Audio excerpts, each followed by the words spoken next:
버가모 교회의 세 번째 교회지요. 오늘 편지한 내용을 같이 나누게 되는데, 이 버가모 교회의 특징은 칭찬과 책망이 같이 있는 교회임을 보게 됩니다. 그래서 내일은 버가모 교회의 책망이 뭐 때문에 책망받았나 우리가 함께 나누기 전에, 오늘은 버가모 교회의 칭찬받은 부분을 함께 나누며 은혜를 받기를 원합니다. 이 버가모 교회는 아주 문화적인 도시였습니다. 이 도시의 특징 중에 하나가 뭐냐? 도서관이 있었는데 그 도서관에 있는 장서만 그때 당시에 2만 권이 있었다는 거예요. 2만 권. 지금 도서관들은 책들이 몇만 권씩 되지요. 그런데 이때 당시에 책은 그냥 우리가 지금처럼 인쇄술이 발달돼 가지고 종이를 가지고 만든 책들이 아니라 일일이 써서 사람이 쓰는데 양피지에다가 썼어요. 양의 가죽에다가 이걸 일일이 쓰는 거예요. 양 가죽을 태양에다 말려서 양피지에다가 이걸 썼다고요.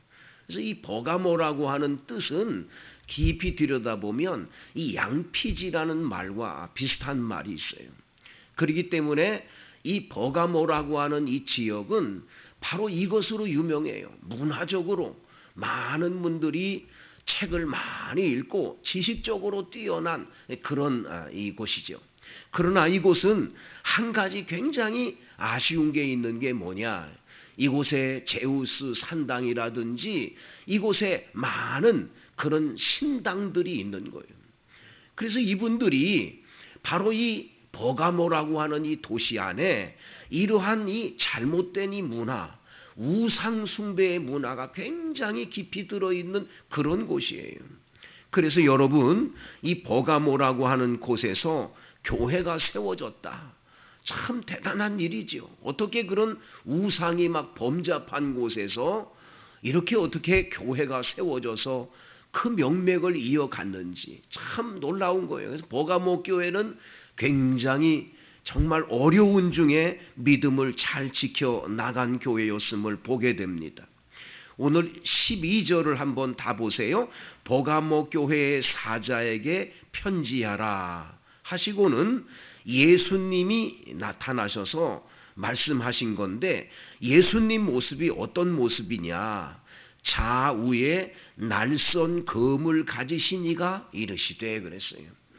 예수님이 좌우에 날선 검이에요. 한쪽만 날쌘 검이 아니라 좌우가 다 날선 검을 가지신 예수님이세요. 이 예수님께서 나타나셔서 버가모 교회에 이제 사자에게 편지를 보내시는 거예요. 왜?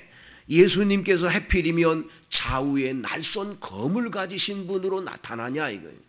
이 검은 두 가지 큰 의미가 있지요. 첫째는 전쟁터에 나가서 적군을 물리칠 때 사용하는 게 검이에요. 여러분들과 저도 항상 기억하셔야 돼요. 우리가 그냥 평범하게 인생 살아가니까 우리는 전쟁이 없는 줄로 알아요. 근데 사실은 여러분, 우리는 하루에도 수없이 영적 전쟁을 치르고 있다는 걸 기억해야 돼요. 그래서 여러분과 저는 십자가 군병이에요.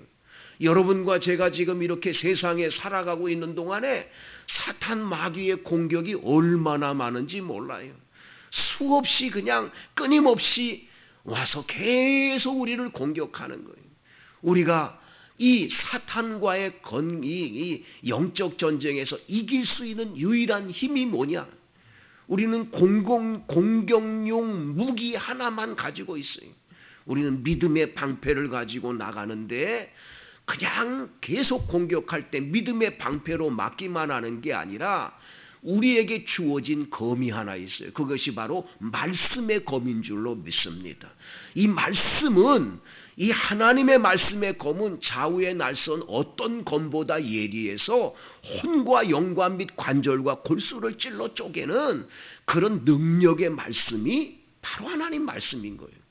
그래서 우리가 지금 홍해바다 건너기 운동을 오래 하면서 계속 성경을 읽는 거는 왜냐? 말씀의 무기를 붙잡아야 사탄과의 전쟁에서 이길 수 있는 거예요. 마귀와의 이 싸움에서, 영적 전쟁에서 이길 수 있는 거예요. 여러분들, 예수님께서 좌우의 날선검, 바로 이 날선검을 주신 것은 십자가 군병으로 전쟁터에 나가서 승리하라고 주신 이 말씀의 검을 여러분 사용하셔야 돼요.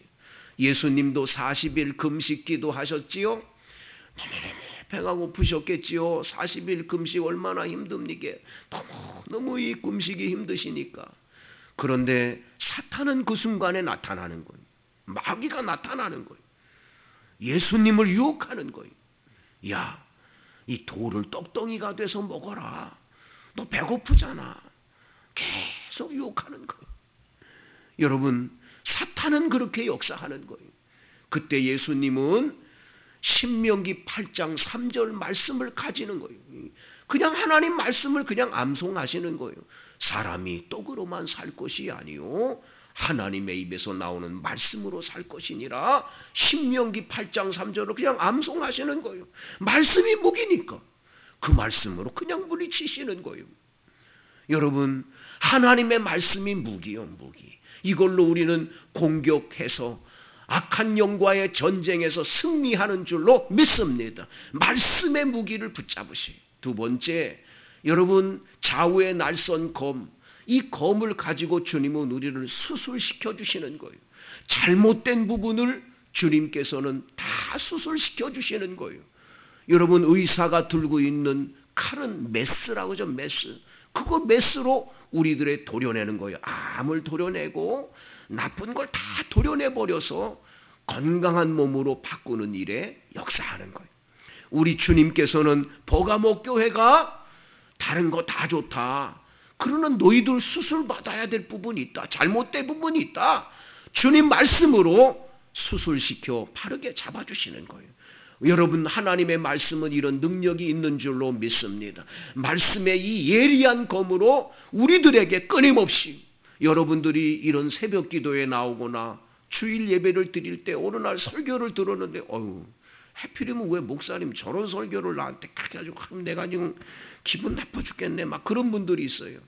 근데 말씀이 여러분들을 꽉 찌를 때 그 말씀을 딱 할 때 기분 나쁘더라도 그 말씀을 가만히 둬서, 이게 하나님 말씀이 나한테 주어졌다는 건 기분 나쁘게 생각할 게 아니에요. 그건 여러분들을 수술시켜 주시는 말씀이에요. 언제 목사가 뭐 바빠가지고 아무개 들으라고 내가 이거 설교해야지, 내가 이거 설교해서 그 사람 듣게 해야지, 어떻게 그러겠어요? 많은 사람들이 있는 성도들이 있고, 지금 이 영상으로도 지금 많은 분들이 보고 있는데 그렇게 설교를 그렇게 하겠어요? 근데 그 찔림이 왔으면 그것은 하나님이 나를 수술시켜 주는 줄 알고 아멘, 그리고 그걸 내가 도려내고 수술 받으려고 그래야지, 수술 안 받으려고 그러고 도리어 그냥 내버려 두려고 그러면 되겠어요? 그것은 그게 나중에 크게 나중에 번지면 나는 어떻게 하려고 그래요? 하나님의 말씀으로 우리를 수술 받아야 된다는 걸 기억해야 돼요. 13절, 내가 어디에 사는지를 내가 아노니 거기는 사탄의 권자가 있는 데라. 여러분, 버가모 교회가 세워진 이곳은 지금 사탄의 권자가 있는 곳이래요. 그러니 그곳에 교회가 세워졌으니 얼마나 믿는 길을 가기가 어렵겠어요. 근데 여러분, 여기 성경에서 내가 아노니라는 말을 써요. 아노니. 이 야다라고 하는 이 말, 야다라고 하는 이 말은, 안다라고 하는 말은 그냥 이렇게 겉모양으로 아는 게 아니에요. 여러분이 텔레비에 나오는 어떤 분을 딱 보면서 내가 저 사람 안다고, 그 안다라고 하는 건 스쳐 지나게 아는 게 아니에요. 여러분, 그 알면 진정한 알미 아니에요. 미국에서 이 공부할 때 우리 한 목사님이 이렇게 텔레비를 보니까 거기에 유명한 그 007에 나왔던 그 분이 딱 텔레비에 나오니까 내 저 사람 안다 그러니까 옆에 있는 사람들이 전부 다가 정말 저 사람 알고 있냐고. 안다고. 나 한국에 있을 때 알고 있다고. 어떻게 아냐? 저 사람하고 언제 만났냐? 그러니까 그냥 텔레비에서 봤다고. 그건 텔레비에서 봐서 아는 건 알미 아니라고. 진짜 아는 건 그분과 나와 1대1로 만나서 아는 거예요. 그분이 나를 알고 내가 그분을 아는 거예요. 이 부부가 알듯이 모든 걸 알듯이 그렇게 아는 알미 아는 거예요. 하나님은 우리를 그렇게 아는 거예요. 주님은 우리를 그렇게 알고 계시는 줄로 믿습니다. 우리가 어떤 사정에 있는지 어떤 형편에 있는지 다 알고 계시는 분이세요. 그분이 사탄의 권좌에 앉아서 이렇게 고생하는 이 버가모 교회 성도들을 알고 있는 거예요. 내가 내 이름을 굳게 잡아서 내 충성된 주인 안디바가 너희 가운데 곧 사탄이 사는 곳에서 죽임을 당할 때에도 나를 믿는 믿음을 저버리지를 않았다고. 이 믿음이 귀하다고 주님께서 칭찬을 하고 계시는 거예요.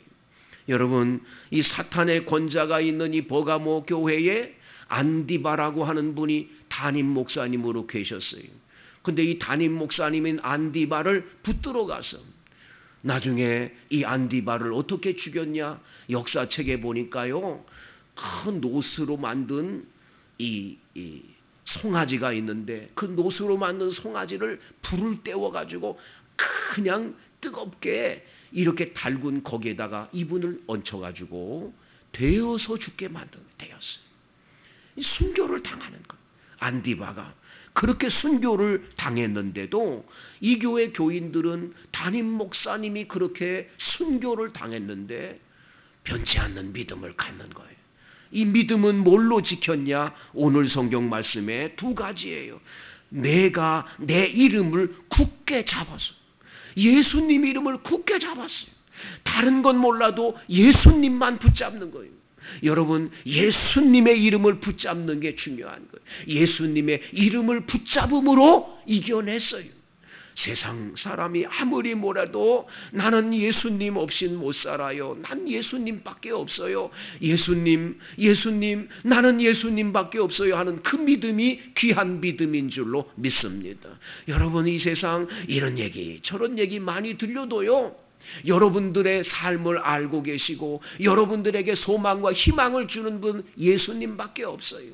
오직 예수뿐인 줄로 믿습니다. 이 믿음을 붙잡는 거예요. 그리고 믿음을 저버리지 않는 겁니다. 누가 어떤 어려움이 왔다고, 누가 저렇게 됐다고, 아무개가 보니까 예수 잘 믿는 분인데 저렇게 되는 걸 보면 예수 없는 것 같다고 그러면 안 돼요. 끝까지 믿음을 저버리지 아니하고 끝까지 붙잡는 거예요. 여러분, 이 코로나19 시대에 지금 많은 분들이 믿음이 해이해졌어요. 신앙이 해이해졌어요. 하나님을 향한 뜨거운 믿음이 사라져버리고 있어요. 그뿐만 아닙니다. 조금 교회가 시험 들고 어려우면 믿음이 약해져서 흔들려서 아이고 나는 다 세상으로 가버려야 되겠다고, 나 예수 안 믿겠다고 그런 분들이 많아요. 여러분, 그러지 마세요. 끝까지 믿음을 지키시고 붙잡을 때 여러분들의 삶을 하나님이 지키시고 크신 복으로 복 주실 줄로 믿습니다. 이 믿음